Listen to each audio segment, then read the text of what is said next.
Friends, all India fact channel में आपका स्वागत है। हमारे चैनल को लाइक करें, सब्सक्राइब करें, शेयर करें तथा बेल आइकन दबाना ना भूलें, जिससे कि कोई भी नोटिफिकेशन हम डालें आप तक प्राप्त हो सके। आज हम आपको ले चलते हैं डाकों की भूमि, हाँ जी, चंबल की ओर, हाँ जी, जिसमें नाम आता है लुक्का का। डकैत लुक्का, जिसके नाम से अंग्रेज अफसर की कांपती थी रूह, थर्राते हुए जाते थे आगरा से ग्वालियर।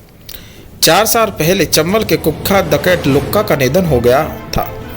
डकैत रहते हुए लुक्का अंग्रेजी अफसर को जमींदारों को निशाना बनाता था। वह अंग्रेज अफसरों के घर में घुसकर डकैती करता था। बाद में लुक्का ने विनोबा भावे के सामने सरेंडर कर दिया था। जी हाँ, लुक्का उर्फ लोकमान दीक्षित नाम सुनते ही अंग्रेजों की रूह कांप जाती थी।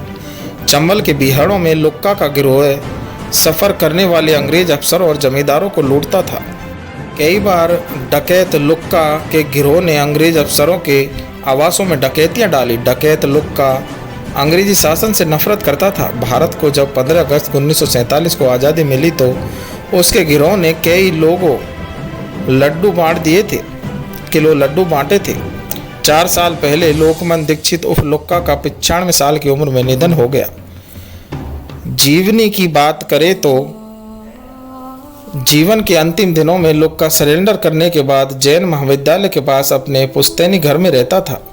डकैत लुक्का का परिवार अभी भी इस जगह पर रहता है। चंबल घाटी में अनुशासित डकैतों की परंपरा के आखिरी सरगना लोकमान दीक्षित ने 1955 में मान सिंह और रूपा की मौत के बाद गिरोह की कमान संभाली थी। नियम और परंपराओं को लेकर लुक्का बहुत सख्त था। गिरोह के लोग अगर इसे तोड़ते थे तो उन्हें कठोर सजा मिलती थी।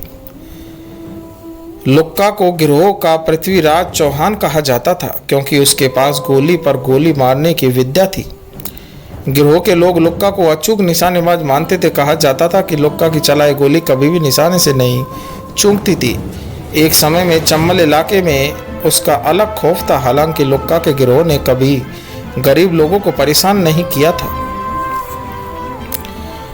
चंबल के बिहड़ों के आसपास से गुजरने वाले जमींदार और अंग्रेज अफसरों को मान सिंह गिरोह निशाना बनाया करता था। लुक्का डाकू के सरदार बनने के बाद गिरोह की नीतियों में बदलाव किया गया और उनके घरों में घुसकर उन्हें लूटा जाने लगा।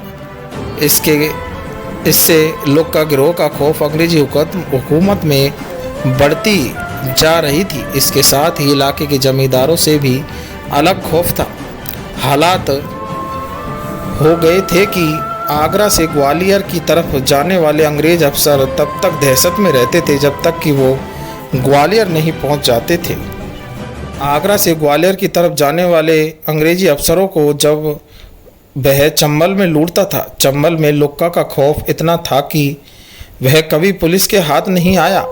अंग्रेजी शासन ने उसके काफ़ी पकड़ने की कोशिश की, लेकिन सारी कोशिशें नाकाम रही।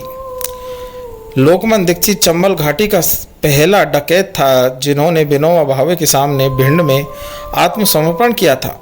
डकैत मान सिंह की मौत के बाद 1955 में पहले रूपा और उसके बाद लोकमान दीक्षित उर्फ लुक्का को गिरोह का सरगना बनाया गया।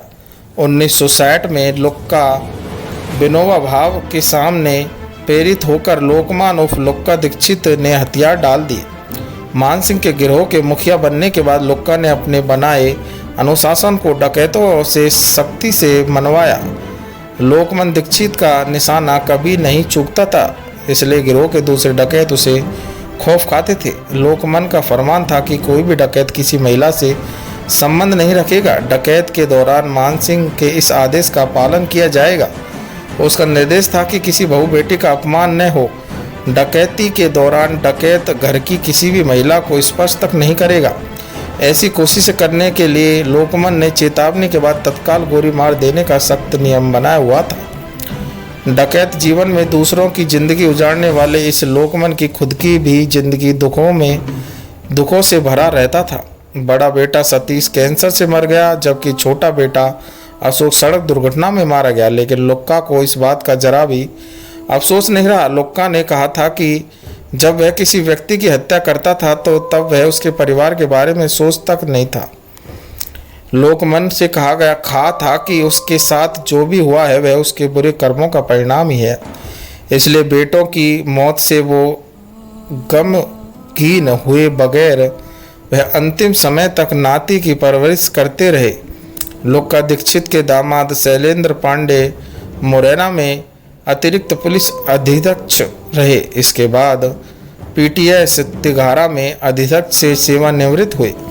यह आप कहानी ऑल इंडिया फैक्ट चैनल के माध्यम से में देख रहे हैं। दोस्तों, अगर हमारी कहानी पसंद आ रही हो तो हमारे चैनल को लाइक करें, शेयर करें, सब्सक्राइब करें।